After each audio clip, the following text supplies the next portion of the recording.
আসসালামু আলাইকুম সম্মানিত দর্শক। আশা করি আপনারা সবাই ভালো আছেন। আজকে আপনাদের সাথে খুব জরুরি এবং গভীর একটি বিষয় নিয়ে আড্ডা দিতে চলে এসেছি। আপনারা যারা দেশের রাজনীতির খোঁজ খবর রাখেন, তারা নিশ্চয়ই ইতিমধ্যে খেয়াল করেছেন যে ত্রয়োদশ জাতীয় সংসদ নির্বাচনকে সামনে রেখে মাঠঘাট কতটা গরম হয়ে উঠেছে। এদিকে জামাতে ইসলামী এবং বিএনপি তাদের পূর্ণ শক্তি নিয়ে মাঠে নেমেছে।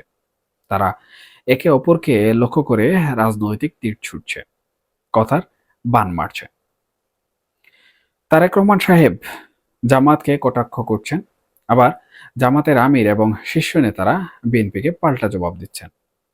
সব মিলিয়ে মনে হচ্ছে দেশে যেন এই দুটি দলের বাইরে আর কোনো রাজনৈতিক শক্তির অস্তিত্বই নেই। কিন্তু আসলেই কি তাই? এই যে একটা বিশাল অংশ, একটা বিশাল রাজনৈতিক শক্তিকে হিসেব থেকে বাদ দেওয়া হচ্ছে, এটা কি আদতেই কোনো সুস্থ রাজনীতির লক্ষণ? নাকি এর পেছনে লুকিয়ে আছে অন্য কোনো অশনি সংকেত? আজকে আমরা ইতিহাসের আয়নায় বর্তমানকে দেখার চেষ্টা করব এবং বোঝার চেষ্টা করব আওয়ামী লীগ বিহীন এই নির্বাচন আসলে আমাদের কোন গন্তব্যে নিয়ে যাচ্ছে। শুরুতেই বর্তমান পরিস্থিতির দিকে একটু তাকানো যাক। আপনারা দেখছেন নির্বাচনে আওয়ামী লীগ নেই। শুধু আওয়ামী লীগ নয়, তাদের দীর্ঘদিনের রাজনৈতিক সঙ্গী, সেটা হতে পারে হাসানুল হক ইনুর জাসদ, রাশেদ খান মেননের ওয়ার্কার্স পার্টি, কিংবা দিলীপ বড়ুয়ার দল এবং আরও বেশ কিছু ইসলামিক দল। এদের কাউকেই কিন্তু এবার ভোটের মাঠে দেখা যাচ্ছে না। এমনকি জাতীয় পার্টি, যারা কিনা সবসময় ক্ষমতার আশেপাশে থাকে, তারাও এবার খুব একটা সুবিধাজনক অবস্থায় নেই। জি এম কাদেরের নেতৃত্বে তাদের যে অংশটি আছে সেটিও খুব খণ্ডিত এবং বলা চলে অত্যন্ত দুর্বল। এখন প্রশ্ন হলো, এই যে দলগুলো, বিশেষ করে আওয়ামী লীগ এবং তাদের জোট, এদের কি কোনো জনসমর্থন নেই? দেখুন, রাজনৈতিক বিশ্লেষক এবং পরিসংখ্যান যেটা বলছে তাতে দেখা যায় বাংলাদেশের মোট ভোটারের প্রায় 50% ভোট এই গোষ্ঠীটি নিয়ন্ত্রণ করে থাকে। এখন আপনি যদি এই 50% ভোটারকে বা এই বিশাল জনগোষ্ঠীকে নির্বাচনের বাইরে রাখেন, তাহলে সেই নির্বাচন কতটুকু অংশগ্রহণমূলক হলো? নির্বাচন কমিশন এবং বর্তমান অন্তর্বর্তীকালীন সরকার, বিশেষ করে ডক্টর মোহাম্মদ ইউনূস যে ঝুঁকিটা নিচ্ছেন এই বিশাল অংশকে বাইরে রেখে নির্বাচন করার, এই ঝুঁকিটা আসলে কতটা ভয়াবহ হতে পারে সেটা নিয়ে আমি মনে করি আমাদের একটু গভীরভাবে ভাবা দরকার। কারণ ইতিহাস কিন্তু খুব নির্মম। আর ইতিহাসের একটা অদ্ভুত স্বভাব হলো সে বারবার ফিরে আসে, অনেকটা চক্রাকারে। আপনারা যদি একটু পেছনে ফিরে তাকান, দেখবেন এই ফিরে আসার সময়গুলোর মধ্যেও একটা গাণিতিক মিল আছে। ধরুন ১৯৫৭ সালের কথা। পলাশীর আম্রকাননে বাংলার স্বাধীনতার সূর্য অস্তমিত হয়েছিল। ঠিক ১০০ বছর পর ১৮৫৭ সালে কি ঘটেছিল? সিপাহী বিদ্রোহ, যা কিনা ব্রিটিশ সাম্রাজ্যের ভিত কাঁপিয়ে দিয়েছিল। আবার যদি আরো ১০০ বছর পর ১৯৫৭ সালের দিকে তাকান, তখন দেখবেন এই পাক ভারত উপমহাদেশে এবং আমাদের এই পূর্ববঙ্গে রাজনীতির মোড় ঘোরানোর বেশ কিছু ঘটনাও কিন্তু ঘটেছে। অর্থাৎ প্রতি ১০০ বছর পর পর ইতিহাসের পাতায় বড় ধরনের একটা ওলটপালট আমরা দেখতে পাই। এই যে সময়ের হিসাব, এটা কিন্তু কাকতালীয় নাও হতে পারে। আবার মাস বা সময়ের কথা যদি বলি, দেখবেন কিছু কিছু মাস কিন্তু কিছু কিছু দলের বা ব্যক্তির জন্য অনেকটা কুফা হয়ে আসে। যেমন বিএনপির ইতিহাসের দিকে তাকালে দেখবেন ফেব্রুয়ারি মাসটা তাদের জন্য খুব একটা সুখকর নয়। জামাতে ইসলামের জন্য ডিসেম্বর মাসটা সব সময় শনির দশা নিয়ে আসে। আর আওয়ামী লীগের কথা তো বলাই বাহুল্য। আগস্ট মাস এলেই তাদের নেতাকর্মীদের অন্তরাত্মা কাঁপতে থাকে। এটা শুধু ১৯৭৫ সালের ১৫ই আগস্টের জন্য নয়, এর আগে পরে বহু অঘটন এই আগস্ট মাসেই ঘটেছে। তো ইতিহাসের এই সাইকেল বা চক্র, এটা কি এবারও আসলে কাজ করবে? এখন যে নির্বাচনটা হতে যাচ্ছে সেটা নিয়ে দেশি বিদেশি সব মহল থেকেই কিন্তু কথা উঠছে। যারা সরকারের বন্ধু নন, আবার সরাসরি শত্রুও নন, এমন নিরপেক্ষ সমালোচকরাও বারবার বলছেন একটি ইনক্লুসিভ বা অংশগ্রহণমূলক নির্বাচন জরুরি। তারা এখানে পরামর্শ দিচ্ছেন দরকার হলে আওয়ামী লীগকে সংস্কার করে রিফার্নিশ করে নির্বাচনে আনা হোক, অথবা শেখ হাসিনার নেতৃত্বেই আদি আওয়ামী লীগকে আনা হোক, কিন্তু তাদের বাদ দিয়ে নির্বাচন যেন না করা হয়। আসলে তারা কেন বলছেন একথা? কারণ তারা জানেন অতীতে যখনই আওয়ামী লীগকে বাদ দিয়ে কোনো নির্বাচন করার চেষ্টা করা হয়েছে, সেই নির্বাচন বা সেই সরকার বেশি দিন টিকতে পারেনি। এটা আমার কথা নয়, এটা ইতিহাসের শিক্ষা। চলুন একটু পেছনের উদাহরণগুলো ঝালাই করে নিই। স্বাধীন বাংলাদেশে এ পর্যন্ত যতগুলো নির্বাচন হয়েছে, তার মধ্যে যেগুলোতে আওয়ামী লীগ অংশগ্রহণ করেছে সেগুলো মোটামুটি টিকে গেছে। কিন্তু যখনই আওয়ামী লীগকে ছাড়া নির্বাচন হয়েছে, তখনই বিপর্যয় নেমে এসেছে। যেমন ধরুন এরশাদ সাহেবের আমল।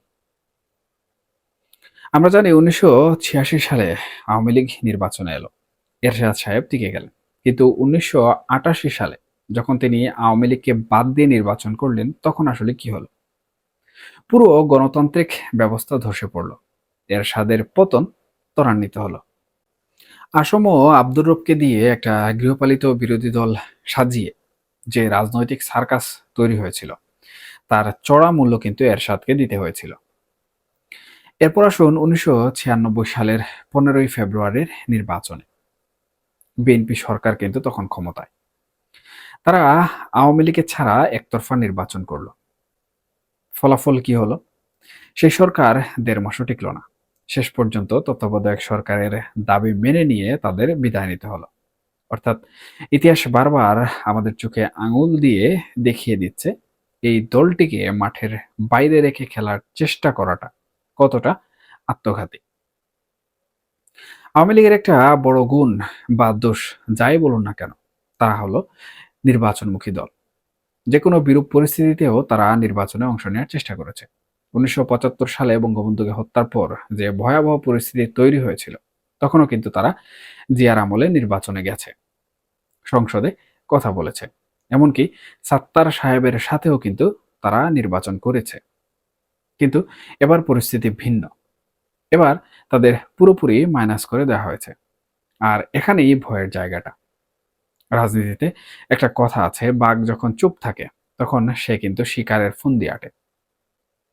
আওয়ামী লীগের 15 বছরের শাসন, এই দীর্ঘ সময়ে তারা প্রশাসনের রন্ধ্রে রন্ধ্রে, বিচার বিভাগে, ব্যবসায়ীদের মধ্যে, এমনকি সাংবাদিকদের মধ্যে কোথায় তাদের লোক তৈরি করেনি। শেখ হাসিনা গত 15 বছরে অন্তত 10টি এমন শক্তিশালী সেক্টর তৈরি করেছিলেন যারা তার হয়ে কাজ করত। যদিও ভাগ্যের নির্মম পরিহাসে তার পতনের কারণও ছিল এই অতিবিশ্বাস। তিনি যাদের বিশ্বাস করেছেন, যাদের লালন পালন করেছেন, শেষ সময় এসে তারাই কিন্তু শেখ হাসিনাকে ধোঁকা দিয়েছে। বঙ্গবন্ধুকে যেমন তার খুব কাছের মানুষ, যাকে তিনি নিজের হাতে খাইয়েছেন, এমনকি মন্ত্রীও বানিয়েছেন, সেই খন্দকার মুশতাকে কিন্তু হত্যা করেছিল। এখন প্রশ্ন হলো, এই ইতিহাসের পুনরাবৃত্তি কি ডক্টর ইউনূসের ক্ষেত্রেও হতে পারে না? ডক্টর ইউনূস গত কয়েক মাসে যাদের দুধ কলা দিয়ে পুষছেন, যাদের উপর তিনি অগাধ আস্থা রাখছেন, তারা কি আসলেই তার আপন, নাকি তারাও সুযোগের অপেক্ষায় আছে? দেখুন, ক্ষমতার সমীকরণ কিন্তু বড়ই অদ্ভুত।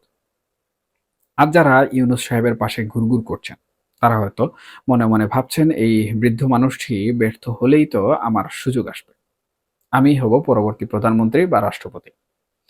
এটা এই ক্ষমতার ট্র্যাজেডি। কেউ কাউকে জায়গা দিতে চায় না, সবাই নিজের আখের ঘোচাতে এখানে ব্যস্ত থাকে। এবার আসি আসন্ন নির্বাচনের ঝুঁকির কথায়। নির্বাচন কমিশন এবং সরকার ভাবছে 12 তারিখে একটা চমৎকার নির্বাচন করে তারা পৃথিবীকে তাক লাগিয়ে দেবে। কিন্তু বিজ্ঞান, যুক্তি এবং প্রকৃতির নিয়ম যদি সত্যি হয়, তাহলে এই নির্বাচন নিয়ে চমকিত হওয়ার চেয়ে আতঙ্কিত হওয়ার সম্ভাবনাই সব থেকে বেশি। আপনি নিজেকে একবার কল্পনা করান, আপনি একটি মাটির ঘরে রাতে ঘুমানোর প্রস্তুতি নিচ্ছেন। সেই ঘরটির চারদিকে অসংখ্য ছিদ্র, বড় বড় গর্ত, আর সেই ঘরের চারপাশে হাজার হাজার বিষাক্ত সাপ ফনা তুলে ফুসফাস করছে। আপনি জানেন যে কোনো মুহূর্তে এই ছিদ্র দিয়ে সাপ ভেতরে ঢুকে আপনাকে দংশন করতে পারে। এই অবস্থায় কি আপনি শান্তিতে ঘুমাতে পারবেন? আমার মনে হয় পারবেন না, কেউই পারবে না। বর্তমান সরকারের অবস্থাও অনেকটা সেরকম। তারা আওয়ামী লীগের মতো একটি দলকে, যাদের হাতে গত ১৫ বছরের জমানো টাকা, অস্ত্র, ক্যাডার বাহিনী এবং ভারতের মতো শক্তিশালী প্রতিবেশীর সমর্থন রয়েছে, তাদের বাইরে রেখে নিশ্চিন্তে নির্বাচনের আয়োজন করছে।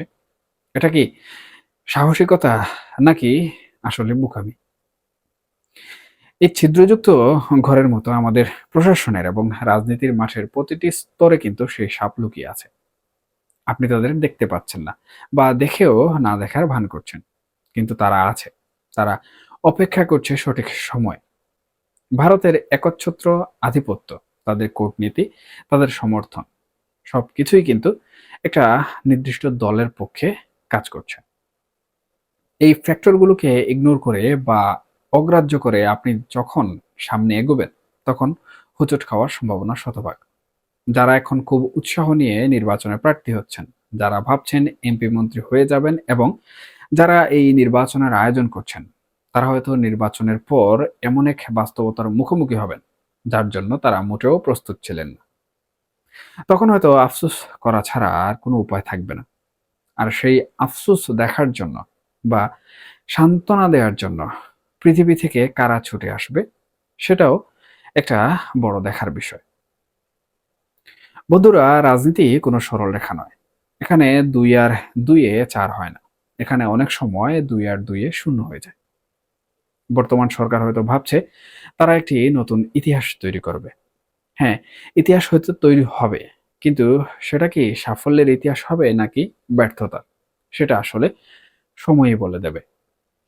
তবে অতীতের সব সমীকরণ, সব নজির এবং কার্যকারণ সম্পর্ক বিচার করলে দেখা যায়, একটি বিশাল জনগোষ্ঠীকে বাদ দিয়ে একটি শক্তিশালী প্রতিপক্ষকে কোণঠাসা করে কখনোই কোনো টেকসই সমাধান আসেনি। বরং সেটা আরো বড় সংঘাত, আরো বড় বিপর্যয়ের পথ কিন্তু তৈরি করেছে। তাই শেষ করার আগে একটা কথাই বলবো, অঙ্ক মেলানোর চেষ্টা করুন। আবেগের বশবর্তী হয়ে বা ক্ষমতার মোহে অন্ধ হয়ে বাস্তবতাকে অস্বীকার করলে বাস্তবতা কিন্তু আপনাকে ছেড়ে কথা বলবে না। প্রকৃতি তার নিজস্ব নিয়মে প্রতিশোধ নেয়। যারা আজ ক্ষমতার দাপট দেখাচ্ছেন, কাল তারা ইতিহাসের আস্থা করে নিক্ষিপ্ত হতে পারে। এটাই কিন্তু প্রকৃতির বিধান। এখনকার মতো এ পর্যন্তই। সবাই ভালো থাকুন, সুস্থ থাকুন এবং অবশ্যই নিরাপদে থাকবেন। আল্লাহ হাফেজ।